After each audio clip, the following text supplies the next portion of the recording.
With us once again, Ambassador John Bolton, former national security advisor in the first Trump administration, former ambassador to the UN. Always nice to see you, sir. Thank you for joining with us. There's a bunch of headlines here, so let's go through them. The president suggesting today, Ambassador, that maybe the U.S. and Iran could be talking in the coming 2 days. Right step? Waste of time? How would you characterize it? Well, I think it's basically a waste of time if the president is serious about not giving Iran a path ultimately to get back to the uranium weapons game through uranium enrichment and a series of other steps.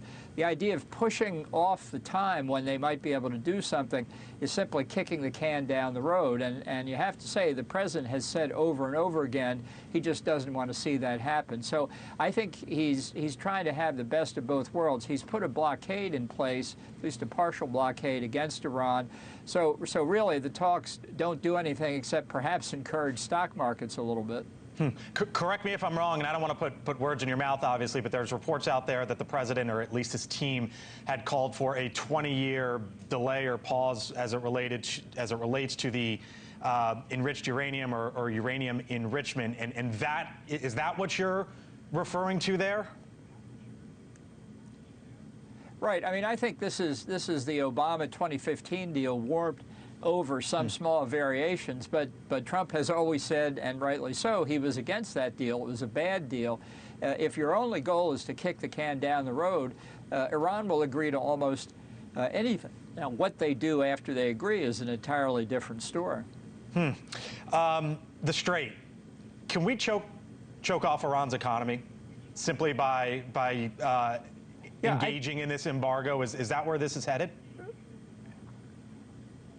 Well, I certainly hope so. I mean, the ideal here ought to be to stop any maritime traffic between Iran, China, really any other potential purchasers or suppliers to Iran, while at the same time preventing Iran from stopping Gulf Arab oil from being exported.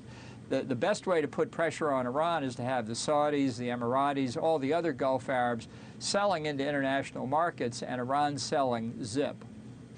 I had, as I mentioned, you had served in the first administration, and when you were serving, you crossed a few months with Mark Esper, who, of course, was at the time the defense secretary. He was on the show last night. Here's what he had to say, and then I want to pick it up. It'll take time for these economic effects to have an impact. And the question is, can we wait that long, or will we kind of either get back into negotiations, which there's some talk of, or will we get back to where you were, where we're looking at resuming military operations? I think these are all possibilities, but this is going to play out for a few more weeks at least. What do you think plays out here over the next few weeks? Well, I think it's a test of resolve. I mean, if the president's serious about what he says his objectives are, he's going to need to take the time necessary to do it. Let's not forget, the Saudis and the Emiratis have pipelines that, if they're fully operational, and they have been brought up to that level, can supply about a third, a little bit more than a third of the normal daily output from the Gulf. So that begins to take pressure off, and I believe that the military is in the process of figuring out ways to clear the Strait of mines and to defend against anti-ship missiles, swarms of fast boats, aerial drones that would be necessary to get tankers from the Arab states out. And we should do that. We should try to get that oil back on the market and just let Iran feel the economic effect of not earning any money. It was a mistake to relieve the sanctions on Iran, and I understand now those sanctions will come back into play. Because it doesn't benefit the United States at all to see Iran earn any money. I take it that you don't believe Iran will ever give up its nuclear ambitions. They have never shown the slightest indication of doing that. This is a radical ideology that controls the regime. You can hunt for moderates all you want. On the critical question of getting nuclear weapons, I don't know of any moderates in this regime, or what's left of it.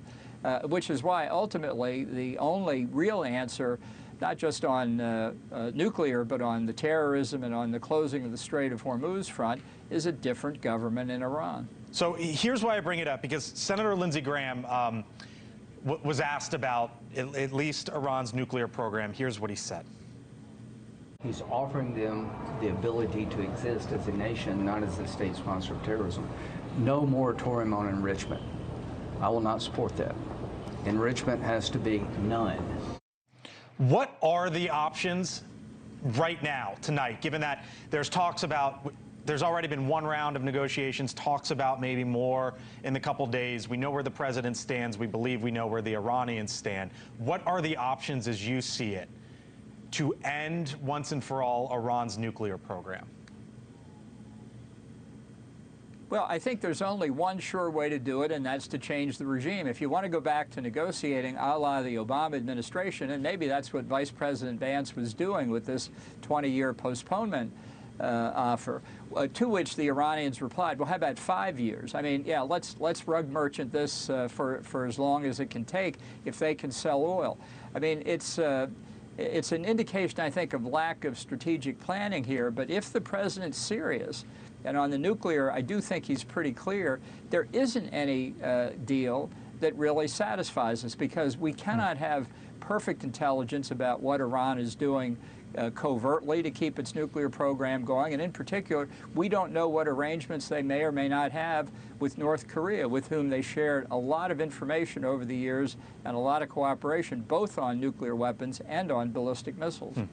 Let me ask you about the direct conversations, the dialogue that took place today, Secretary of State Marco Rubio in the middle of it, between Israel and Lebanon, the first time in more than 3 decades that has occurred. Of course, a lot of this centers around Hezbollah, which are the Iranian-backed proxies on the northern side there of Israel.